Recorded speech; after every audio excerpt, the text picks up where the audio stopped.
It is a true honor and blessing to be here. I am very much humbled. Excuse the obligatory and predictable use of that word this morning, but really it is pretty amazing to be here. Again, huge thank you to Sophie and Caroline, everyone at Creative Mornings Charleston for making this happen. And I'm Anthony. I direct the Low Country Homeless Coalition, and we are basically engaged in the macro level approach to homelessness. So we don't really engage too much in direct services. When you get involved in direct services with homeless services, it can become pretty all-consuming. And we feel it's really important for there to be a group, that can step back, look at the whole picture. So we look at a lot of statistics, we do a lot of research on the people experiencing homelessness, on the services that are provided, so that we can forge a path towards a situation where we can effectively manage homelessness and when there's not people living on the streets anymore. It is possible, and I hope today that I can be successful in helping to bring about at least some small change in the way that you think about homelessness, the way you think about people experiencing homelessness, and maybe a change in what you think might be possible for Charleston. So I'm really excited to be here today to talk to you all about something I've become really fascinated with and inspired by in the homeless services realm that I think is a really fantastic example of the pretty cool and amazing things that can happen when you put humility into practice. Just like Paul said, that was a great little snippet. He said, humble people get prizes, right? It's so true. We all get prizes when we put humility into action, and that's basically what I want to talk about today. So thank you for being here. You can wink at you, hit the slide. So I looked up some definitions of humility, and this is one that kind of jumped out at me, and it's to lowering oneself in relation to others. I thought that was a pretty cool way to explain it, and the more I thought about it, I was thinking, well, what would make this happen? Like, what is the situation where you would lower yourself in relation to another? And what came to me is that it's a natural progression. It naturally happens when you focus on someone else, when you focus on that person. It's all about how can we better serve that person? How can they become happier, safer, more whole? It's just a natural process. You're not really involved at that level. And, that I feel like when I heard that humility was going to be the focus of Creative Mornings Charleston, I was really happy because to me, it's that state of getting outside of yourself, of focusing on another person, or it could be even the craft, an art form, music. When you get outside of yourself, that's where the creative potential lies. I love music, and I play guitar and some other instruments, and it's in that space where I'm just totally in the flow, the creative flow. Any musicians or artists out there probably know what I'm talking about. You're not there anymore when that's going on, and it's about completely getting outside yourself, focusing and devoting yourself to the subject, to that person. And it's in that space that creative potential comes. So I think today I'm going to talk about how that happens in homelessness and homeless services. And it's pretty amazing what can come as a result. So not too long ago, I was giving a talk at Bishop Gadsden to some older ladies. And I was asked to speak after this video that they showed about homeless children in the school system in Chicago.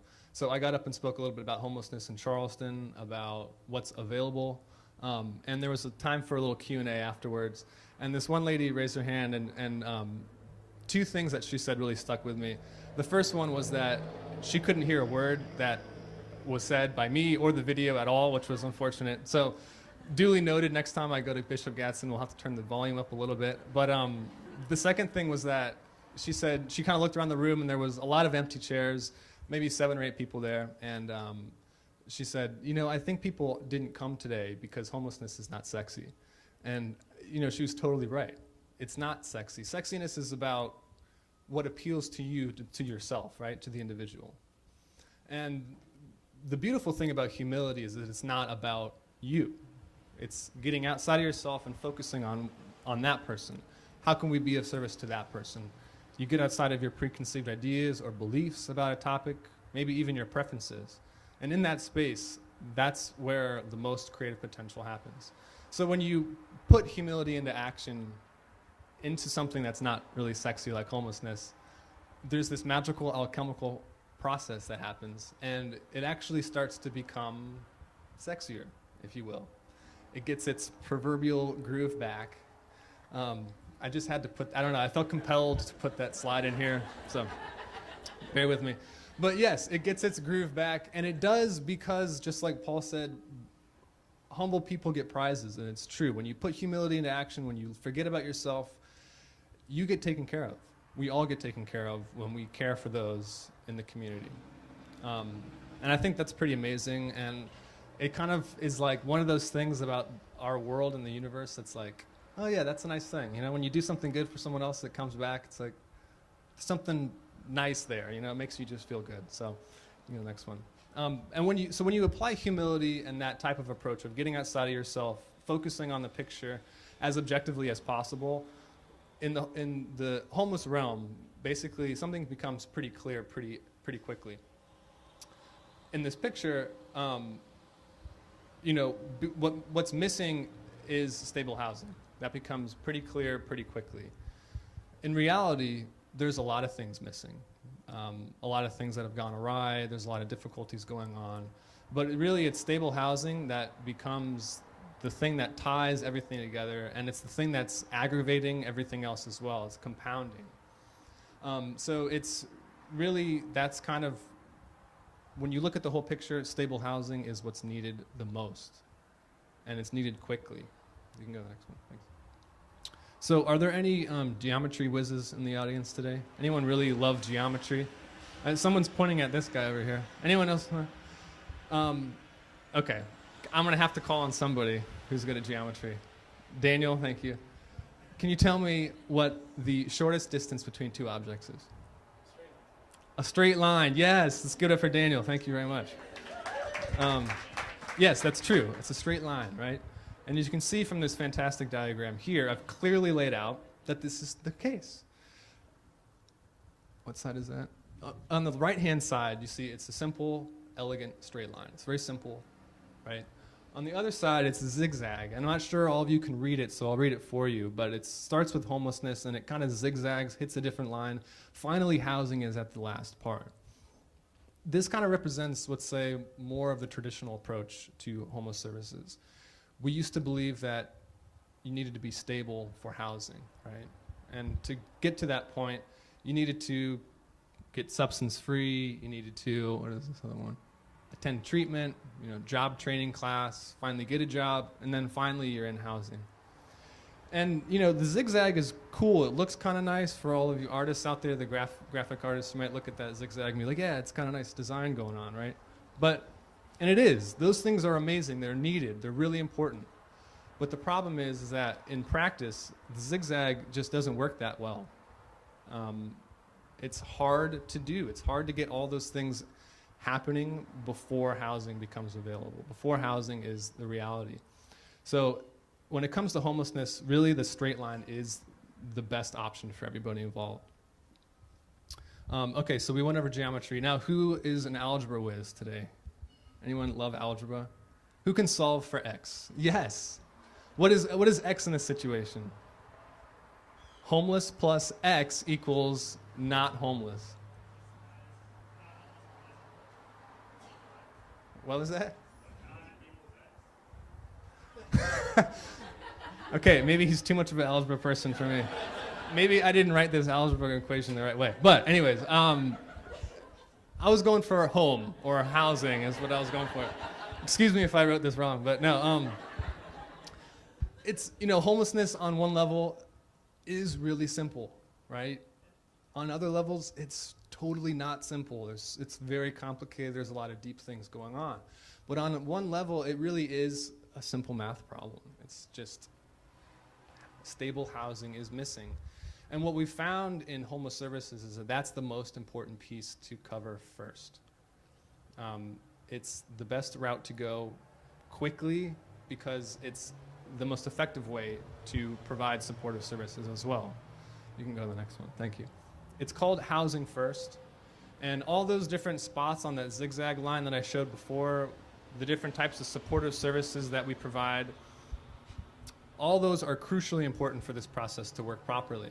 But they're much more successful once they're provided in housing. Not before, not on the streets or in shelters, but while they're in housing, research shows that that's the best way to do it. Programs that use Housing First model, which says that they're going for housing as the first type of service intervention, are sometimes twice as effective as those programs that do not. So it's pretty amazing. Utah, or actually I think it was Denver, using the Housing First approach, where they focused on providing housing quickly for people on the streets, actually was able to decrease their chronic homeless population by 73%. So it's pretty amazing, and it may seem a little bit too simple, right? How can it be so simple that if you have someone without housing, they're homeless, provide a home, is that it? And the answer is no, not really, of course. It's a long process, but it is the answer in the immediate, and it does so much to help that person become stable eventually. Not only is it effective for the person in housing, for those supportive services, because if you put yourself in the person's shoes, you can kind of get an idea of what that would be like. If you have your own place to stay at night, you have your own bed, your own shower, you have more of an incentive, right, to actually get things going on your own, to go to maybe classes or finally kick a habit, It's much more likely to happen if you're in housing. The other beautiful thing is that the Housing First approach, getting people off the streets into housing, saves you money. And I'm talking about all of you. It saves us money. It's crazy to think about, but it's really true. And to illustrate how this happens and why, it's important to explain that people on the streets are really vulnerable.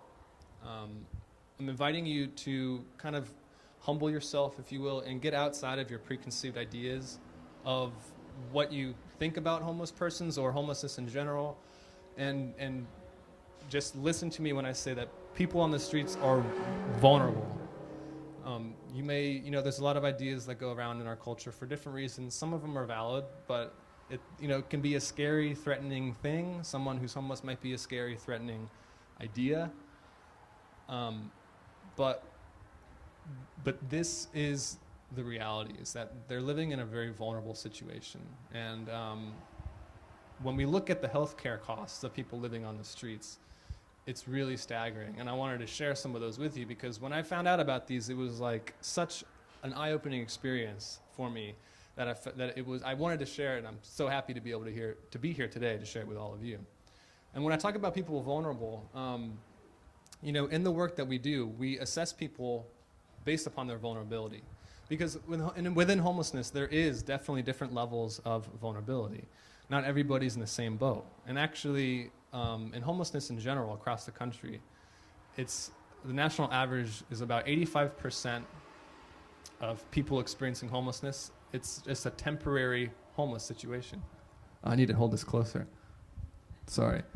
85% of people experiencing homelessness, it's a temporary situation.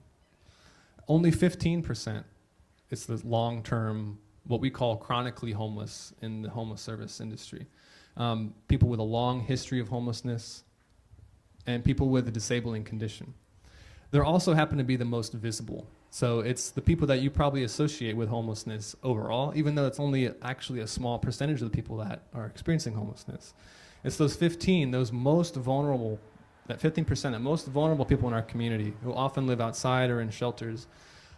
Those are the people that are the most vulnerable and that are accruing the most costs in our community. So in South Carolina, this is pretty amazing, but we did research over 3 years. There was 23,000 people who were homeless, received homeless services in South Carolina, and we looked at their health care costs. And in 3 years, they accrued over $1 billion in charges, which is a lot of money, right?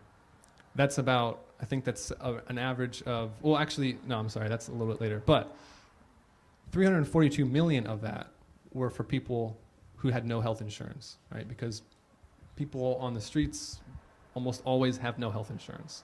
So that's costs that we're all sharing, whether or not you realize it. I didn't know that when I first heard about this. When I first heard about this, I was dumbfounded. I didn't realize this was going on. You can go to the next one. Thank you. So we know that homeless persons are vulnerable. The other thing that we found out is that a small minority of the homeless population are accruing the majority of the charges, okay?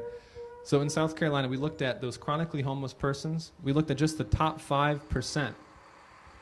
Came out to be 77 individuals over 3 years, accrued $16.9 million in charges. Just 77 people. That's an average of $73,000 per person per year in healthcare costs, hospital visits. And some of the people that we meet on the streets, sometimes they go to the hospital multiple times a week from living in situations where there's just, from the elements, just the whole culture of living on the streets. Like I said, it's very vulnerable. When I say that, I mean it. And I think these numbers really illustrate that fact. So this is really staggering, but get ready for this. In Charleston, we looked at the top 5% of our chronic homeless population, and it came out to be 6 people. Those 6 people in 3 years accrued $5.8 million in charges. 6 people. That's $233,000 per person per year. And that's amazing. I mean, that was incredible for me when I realized that. So the reality is that the most vulnerable in our community, they're best served through a housing first, through doing what we can as a community to get them into housing quickly, because that's the most effective for them. But the reality is that we actually can't afford to not do that either. We really can't afford to let people live on the streets. And it's showing us here. Now, the good thing is that supportive housing programs that work with people on the streets, get them stabilized in shelter, and work to do their best to get them into housing quickly, those programs save our community money. Yes, right? I just went over a lot of statistics that were pretty intense. But this is great news. It saves us money. So right here, I'm not sure you can see all of this, but one ER visit on average, about $1,000. I think locally, it's even higher than that. One day in the hospital is about $2,000. But one night in a supportive housing environment, about $38, right? So it greatly decreases costs when we are able to house people supportively. And we have some great examples of that here. We have some permanent supportive housing projects in Charleston. We have about 55 beds total, or 55 units for people who were chronically homeless in the community. Lease on Life program through Family Services and the New Promise program through Palmetto CAP both provide permanent supportive housing. So that means that if you have income, you pay 30% of it. If you don't, they pay for the housing. And even though all the housing costs and all the supportive services costs, it still outweighs what would have happened on the streets, vulnerable, visiting the ER, visiting the jail system.